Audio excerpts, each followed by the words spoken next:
یہ ناقابل برداشت ہے. دوست ممالک کے ساتھ تعلقات ہوں یا آپ کے جو ہے وہ ویسے بھی پاکستان کی افواج ہوں یا کوئی بھی ادارہ ہو, تو ہر ایک پر آپ چڑھ نہیں دوڑ سکتے, اور یہ آزادی ادارے رائے نہیں ہے. انہوں نے کہا جو لوگ یہ بڑھ چڑھ کر تنقید کرتے ہیں یہ ساری چیزیں ان کو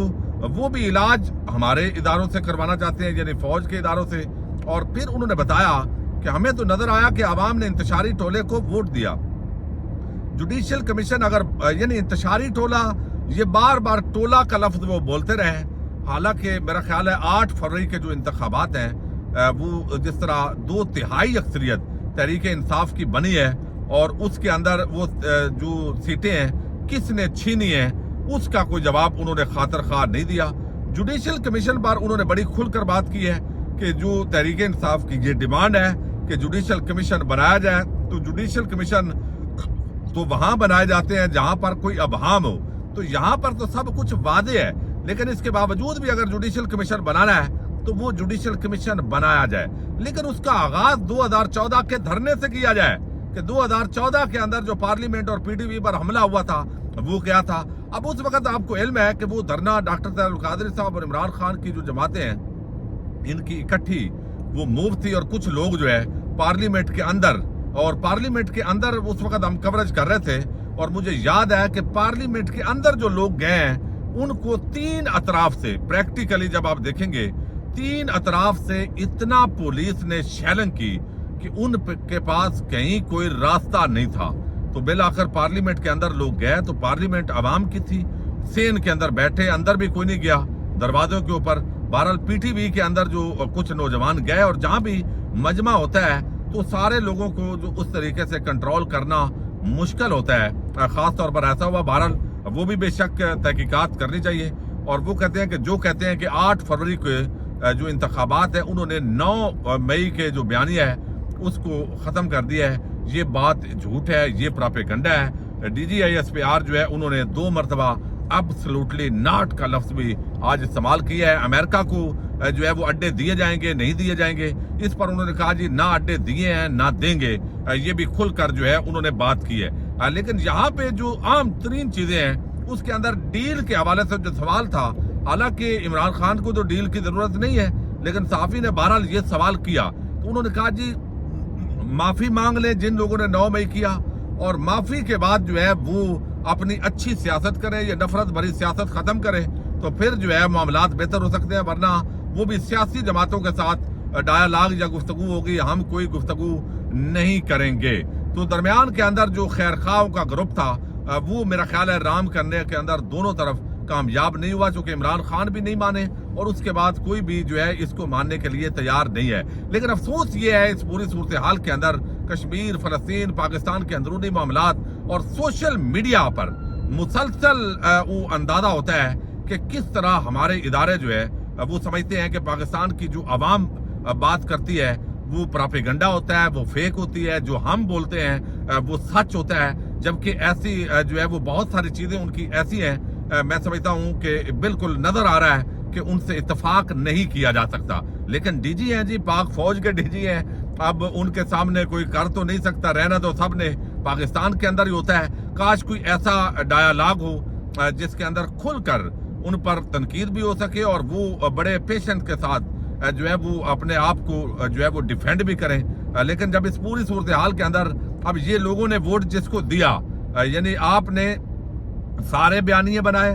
فیک کیسز بنائے, سارے وہ نظر آ رہا ہے جس طریقے سے اداروں کو مینج کیا گیا ہے. پھر جس طرح ججز پر پریشر ہے, اسلام آباد ہائی کورٹ کے ججز کا جو 6 ججز نے خط لکھا ہے اس خط پر بھی ان سے سوال کیا گیا, تو اس پر انہوں نے بتایا کہ چونکہ یہ معاملہ عدالتوں کے اندر ہے, سب جوڈائس ہے, لہذا اس وجہ سے اس پر مزید بات کرنا مناسب نہیں ہے. جو بات ان سے کی گئی کہ یہ بھاول نگر کا جو واقعہ ہوا ہے اس پر انہوں نے بتایا کہ پھر یہ جھوٹا پراپیگنڈا کیا جاتا ہے, واقعات کچھ اور ہوتے ہیں. لیکن بہرحال اس کے باوجود پولیس اور وہاں کی جو ہماری لیڈرشپ تھی انہوں نے جو افسران تھے آپس کے اندر مل بیٹھ کے یہ اچھا کر لیا ہے. اب اس کے اندر کیا پیش رفت ہے یہ پنجاب حکومت بتا سکتی ہے. تو یہ ساری جو گفتگو ہے اس کے اندر ایک چیز واضح ہے اور اس کا نچوڑ یہ ہے کہ ہو از دا باس, کون باس ہے اس ملک کا. تو یہ شاید بتایا گیا ہے کہ اصل اس پاکستان کے جو مالک ہیں وہ ہم ہیں. عوام الٹی بھی لٹک جائے وہ 8 فروری کو عمران خان کو 2/3 اکثریت بھی دے دے، جو بھی ہو، پتہ نہیں میری یہ گفتگو بھی پراپیگنڈا میں آئے، لیکن میں اپنا فہم آپ کے سامنے رکھ رہا ہوں کہ بتایا گیا بھائی مالک تو ہم ہیں، یعنی ہم ہی یہ ڈیسائیڈ کرتے ہیں کہ یہ جھوٹ ہے یہ سچ ہے، لہذا جو بھی ہمارے موقف کے خلاف ہے وہ تو پراپیگنڈا ہے، وہ تو جھوٹ ہے، جبکہ بہت سارے حقائق بالکل جو اندھا گونگا بہرا بالکل ہو اس کو بھی نظر آتا ہے کہ پاکستان کی عوام نے ووٹ کس کو دیا اور اداروں کو پریشرائز کون کر رہا ہے، اور وہ جو ووٹ ہے اس کو تبدیل کیسے کیا گیا۔ اب بندہ کیسے کہے کہ D G I S P R صاحب نے یہ بات جھوٹ بولی ہے، چونکہ یہ بھی نہیں کہہ سکتے، لیکن 31% ووٹ نہیں ہے، یہ فارم 45 اور پاکستانی قوم کا جو ڈاکہ ڈالا گیا ہے مینڈیٹ پر، یہ ڈکیٹی ڈالی گئی ہے، اور یہ اصل میں جو نیشنل سیکیورٹی کے معاملات بولے جاتے ہیں اور اندرونی جو فوج کا احتساب ہے اس کی بھی انہوں نے بات کی ہے، اور وہ میکانزم ہے وہ چلا ہے، اور کچھ شخصیات کے حوالے سے، افسران کے حوالے سے انہوں نے ذکر بھی کیا ہے، لیکن اصل معاملہ وہی ہے کہ سوشل میڈیا پر بھئی پابندیاں لگنے جا رہی ہیں،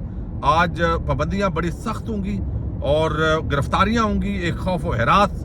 پھیلنا شروع ہو چکا ہے، اور وہ جو اتھارٹی ہے اس کے انڈر یہ سارا کام کیا جائے گا۔ جو حکومت کا مخالف ہوگا مجھے تو ایسے لگتا ہے اس کو بھی ملک دشمن بنا کے کہیں اور معاملات کے اندر نہ دھکیل دیا جائے۔ لاپتہ افراد کا جو معاملہ ہے اس پر بھی انہوں نے گفتگو کی ہے کہ دنیا کے اندر یہ لاکھوں میں ہے اور ہمارے پاس تو ہزاروں کے اندر ہے۔ وہ بھائی جو ہے جن کو آپ لاپتہ کرتے ہیں، جوڈیشل سسٹم پہ اس کا مطلب ہے اعتماد نہیں ہے آپ کا، اگر آپ کرتے ہیں اٹھاتے ہیں تو ان پر جو الزامات ہیں وہ آپ بتائیں، تاکہ لوگوں کے اندر یہ تو نہ ہو کہ یہ لوگ جو ہے کوئی بات کر رہے ہیں، پھر کاروباری اداروں پر سوالات ہیں لیکن کوئی ایسا جواب انہوں نے نہیں دیا، اپنی انہوں نے کہانی بہرحال وہ سنائی ہے، جو بہت سارے چیزیں ہیں وہ اپنا انہوں نے موقف ضرور رکھا ہے۔ اب اتفاق عوام کرتی ہے، اختلاف کرتے ہیں، لیکن یہ لگتا ہے کہ سوشل میڈیا سے اس وقت اصل جو خوف ہے، جو ڈر ہے، وہ ہمارے قاضی صاحب کو بھی ہے اور ہمارے جو ڈی جی صاحب ہیں ان پر بھی یہی مسئلہ ہے کہ پراپیگنڈا سمجھتے یہ ہے کہ شاید عوام کو بولنے نہیں چاہیے، عوام کو رائے نہیں دینی چاہیے، اور عوام جو بھی رائے دے بس زندہ باد کے نعرے لگائے، اختلاف نہ ہو، تنقید نہ ہو، یہ چیزیں جو ہے وہ سمجھ میں آئی ہے۔ SIFC کے تحت جو آپ کو علم ہے کہ بڑی ایک نعرے لگائے گئے کہ اربوں روپے کی انویسٹمنٹ آئے گی، 100 ارب ڈالر آئیں گے، ایسے ہو جائے گا، اس پر بھی سوال ہوا تو اس کا بھی انہوں نے کوئی جو ہے وہ اس طرح کا جواب خاطر خواہ نہیں دیا، بس روٹین کے مطابق۔ پھر سعودی عرب کے ساتھ جو تعلقات ہیں ان پر بھی انہوں نے بات کی ہے کہ یہ بڑا جو ہے وہ غلط کام کرتے ہیں، جو تنقید کرتے ہیں، اور وہ آرٹیکل 19 کے تحت جو آزادی ادارہ رائے ہے اس پہ بھی بات ہوئی ہے۔ تو برف پگھلی نہیں ہے، لگتا یہ ہے کہ یہ بتایا گیا کہ پاکستان کے ہم ہی مالک ہیں، ہم نے اس کو چلانا ہے، بھائی ہماری طاقت کو ماننا پڑے گا، عمران خان تحریک انصاف والوں کو معافی مانگنی پڑے گی، معافی مانگیں گے تو معاملات جو ہے وہ بڑھیں گے۔ اب دونوں طرف جو ہے وہ تنقید کا سلسلہ شروع ہے، اور میرا یہ خیال ہے کہ ڈی جی صاحب نے جتنا ٹائم آج لیا ہے ان کا یہ رائٹ ہے کہ وہ یہ گفتگو کریں، بہتر ہوتا کہ وہ یہ گفتگو نہ کرتے۔ اس کی وجہ یہ ہے کہ عمران خان نے 2 جملے بولنے ہیں اور یہ ساری پریس کانفرنس سے پہلے بھی اڑ جاتی ہیں، چونکہ جس لیڈر کی عوام کے اندر جو ہے وہ جو پینیٹریٹ کر جاتا ہے، جس کی ساکھ ہوتی ہے، اس کے سامنے پھر جو ہے وہ ٹھہرنا، بیانیے بھی نہیں ٹھہرتے، بجائے اس کے میرا خیال ہے۔ پھر فالس فلیگ آپریشن جو 9 مئی کا ہے، انہوں نے بتایا کہ یہ ایکچول آپریشن ہے اور یہ ہمارے خلاف پراپیگنڈا ہے، جھوٹ ہے کہ یہ فالس فلیگ آپریشن کوئی ہم نے پلان کر کے کیا تھا۔ حالانکہ حقیقت یہ ہے کہ 9 مئی کا آغاز رینجر جو ہے، جس کو پاک فوج کے حصہ سمجھا جاتا ہے، چونکہ پاک فوج کے جو عام افسر ہے وہ اس کو ہیڈ کر رہا ہوتا ہے، تو آغاز تو 9 مئی کا اسلام آباد ہائی کورٹ کے اندر ایک پورے ظالمانہ طریقے سے، ناجائز طریقے سے، غیر قانونی طریقے سے دھاوا بول کر، ایک غیر قانونی حملہ کر کے اسلام آباد ہائی کورٹ پر ایک سابق وزیر اعظم کی تذلیل اور تضحیک کر کے وہاں اس کو جب آپ گرفتار کریں گے، حالانکہ آپ جب اسلام آباد ہائی کورٹ میں عمران خان آ رہے تھے اس وقت بھی گرفتار کر سکتے تھے، اس کے جانے کے بعد بھی وہاں سے وہ نکلتے تو پھر بھی گرفتار کر سکتے تھے، لیکن آپ نے وہاں پہ وہ سارا کچھ کیا، چونکہ عامر فاروق جیسا جج بیٹھا ہوا تھا۔ تو جب اتنا اشتعال عوام کو دلائیں گے اور اس کے بعد اگر عوام پرامن احتجاج وہاں پہ کرنے پہنچ گئی ہے اور چند لوگوں نے حد سے تجاوز کیا ہے، تو شہداء اور باقیوں کا جو ہے وہ ایک بیانیہ بنا کے تو اس کو لوگوں نے میرا خیال ہے ہضم نہیں کیا، قبول نہیں کیا۔ بہرحال یہ پریس کانفرنس ہے، مزید یہ خطرے کی گھنٹی بجی ہے، مزید معاملات خرابی کی طرف بڑھتے دکھائی دے رہے ہیں، یہ تحریک انصاف کے لیے بھی اور عام پاکستانی جو ہیں ان کے لیے بھی۔ اللہ کرے پاکستان کے اندر بہتری آئے۔ پاکستان زندہ باد، پاک فوج پائندہ باد۔